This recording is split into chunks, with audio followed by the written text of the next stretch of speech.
we've got the AFC matchup that we have all been hoping for. Patrick Mahomes is going up against Lamar Jackson, who, by all accounts, in my opinion, and I think probably by anybody's opinion who's also watching this video, or at least I can probably say half of you guys are Ravens fans, watch this video, is the MVP. He's had the best season by far, especially going all the way back to was it 2018? I think when he had his MVP season, I believe it was. So yeah, this is the quarterback matchup between both these teams. I will say, I can make an argument that the Bills were probably the overall better team, but hey, that's why you play the game. And the reason why I say that, though, too, is just because of the top two AFC teams are going to be going up. And Chiefs-Bills, I think, is very close. Chiefs were able to pull out the victory. Ryan and I, we're going to break down the game and also give our predictions at the end. So be sure to like, subscribe, and ring the bell to get notified whenever we create new content. Brian, I want to throw it over to you here first. Yeah. Lamar Jackson has had just an absolutely phenomenal year. This is the type of play we've been hoping for, and also too been glad he's been able to stay healthy. I feel like it's been a second since he's been healthy. I do feel like an entire year. A couple years ago, I think he had like some actual injury issues. I do feel like last year it was a lot of contract related things where I think he got banged up. I'm not saying that he got banged up, but he didn't come back for the playoffs. I think, or at least the end of the season because of some contract issues. Because I think he wanted to guarantee his money if he was going to risk it, not kind of fall into like a RG3 situation where he goes back out on the field not fully healthy and then ends up getting a major injury and misses out on a really big contract offer from a team. So potentially, I mean, I could see the point. It either way worked out in the end. Yeah, because exactly. They're not hosting in Baltimore, and talk about their game first.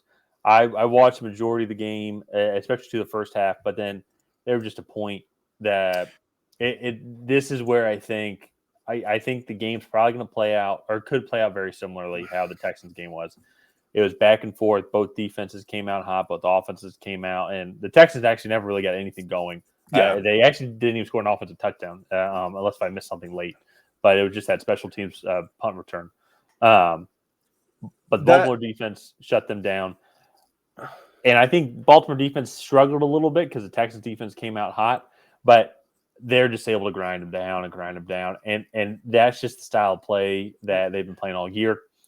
Lamar Jackson and Zay Flowers, they're connecting that. It's just a match made in heaven. They're just able to constantly keep grinding with Justice Hill and Gus Edwards. And this defense, I think, has no stopping them at all. Yeah. Well, that to me is as good as this offense has played this year. Like, I still think you can make an argument that this Rams defense has been the better side of the ball. Just their top 5 run defense. I think they're top 10 in pass defense as well. They get after the passer really well, especially like kind of by committee. I don't think they have one like super dominant pass rusher. And I think they do a really good job of kind of like overloading one side and just confusing quarterbacks. And so this offense as well, we were very critical of them coming into the season. Who is the old Greg Romans? He was the old offensive coordinator there, and they moved to Todd Monken this year.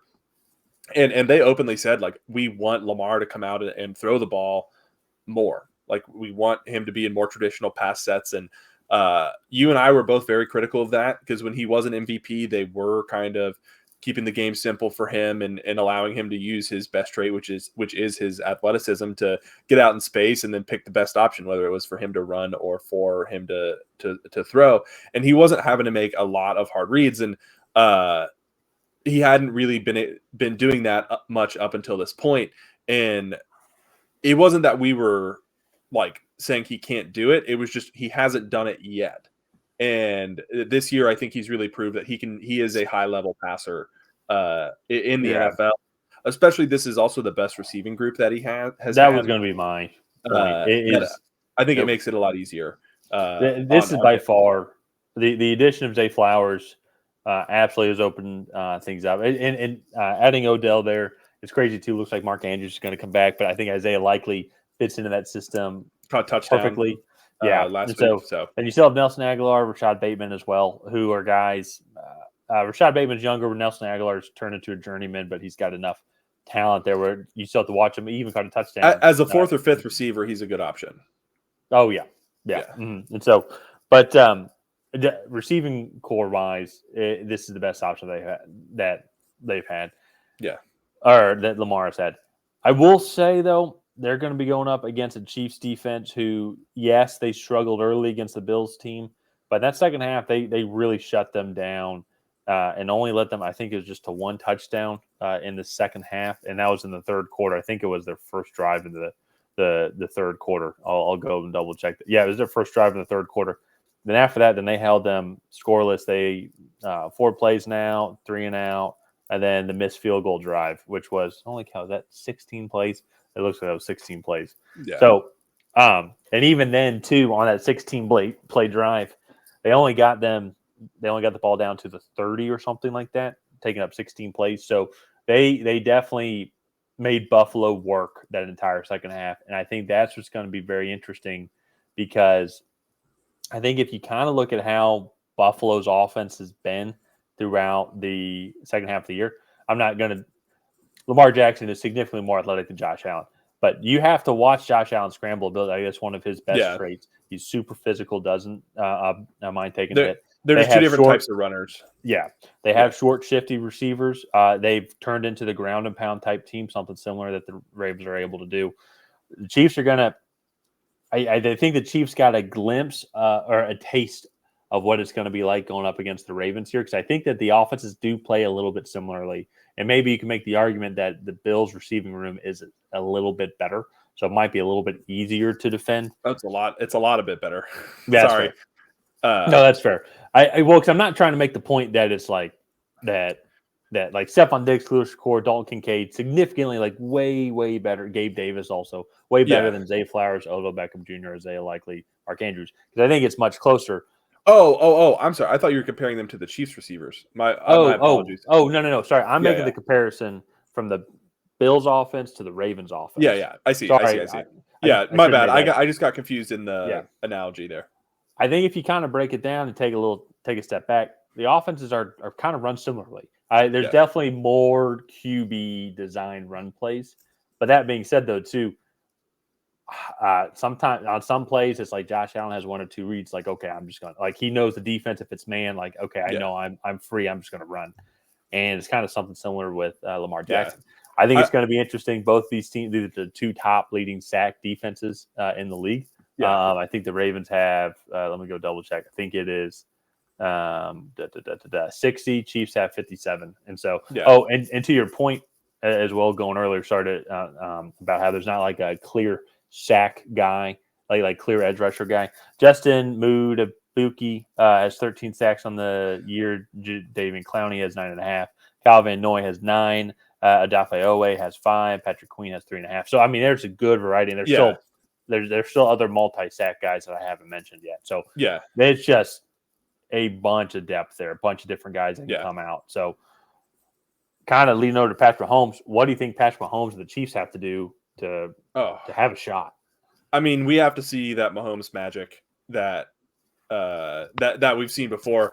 I mean, even then, this Ravens team is so good. And as I said earlier, even with one of the top offenses, I still think the defense is the better side of the ball in a lot of aspects. The Chiefs, yeah.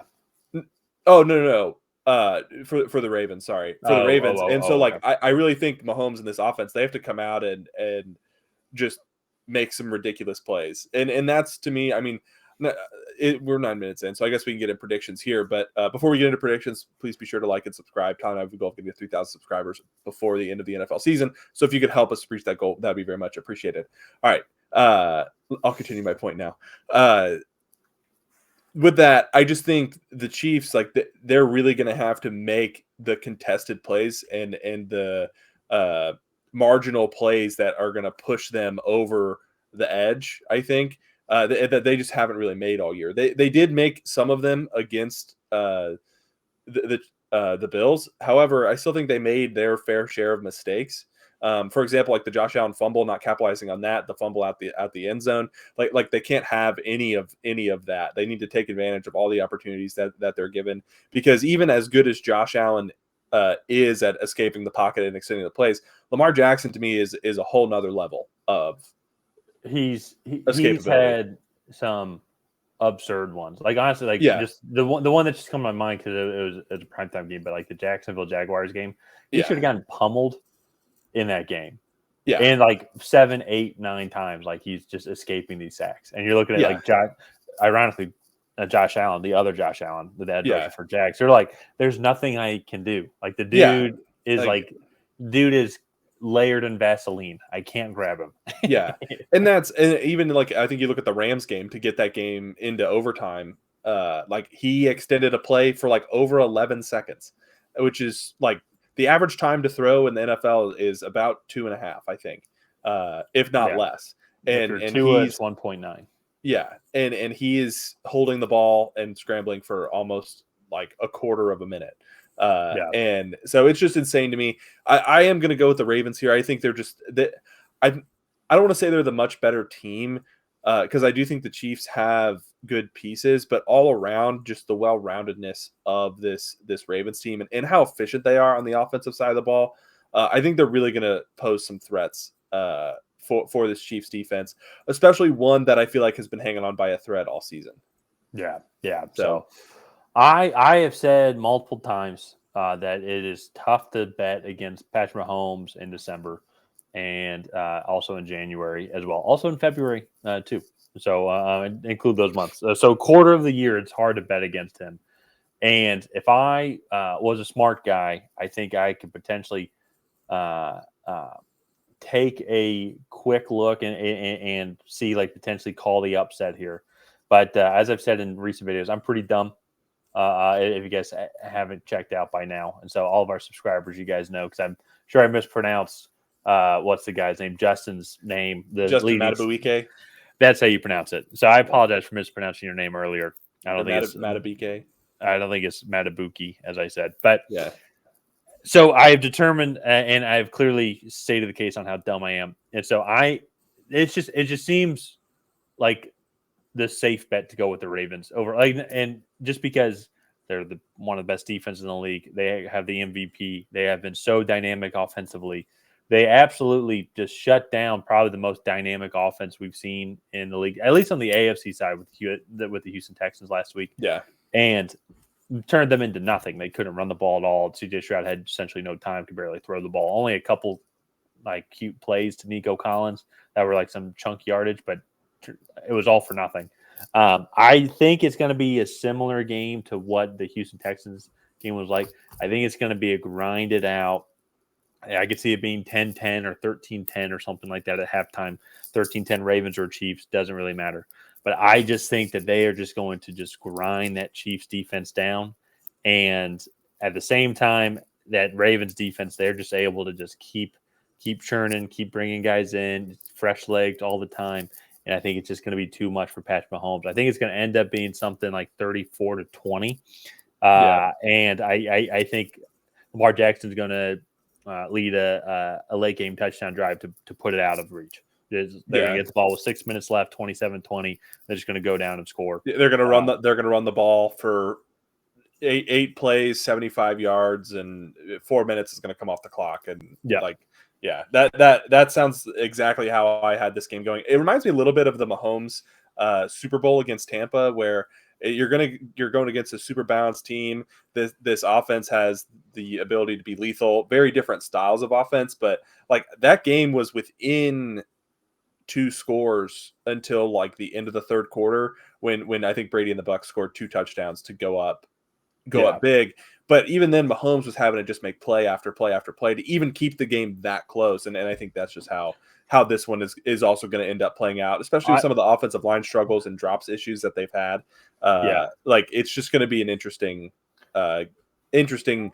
matchup to see what the Chiefs throw at the Ravens. I am genuinely concerned for, and this will be my last thought, genuinely concerned for Mahomes' safety, not as in like someone's going to intentionally hurt him, but it's just he's going to be trying so hard because I think he's going to have to be improvising, trying to make plays, running that, and with how fast and how physical and how effective this Ravens defense is, there's going to be a hit on him that could also then turn into maybe a 2024 injury as well. That's just my concern because I don't see how and Rashee Rice got banged up in this game as well, so we'll have to see his overall status.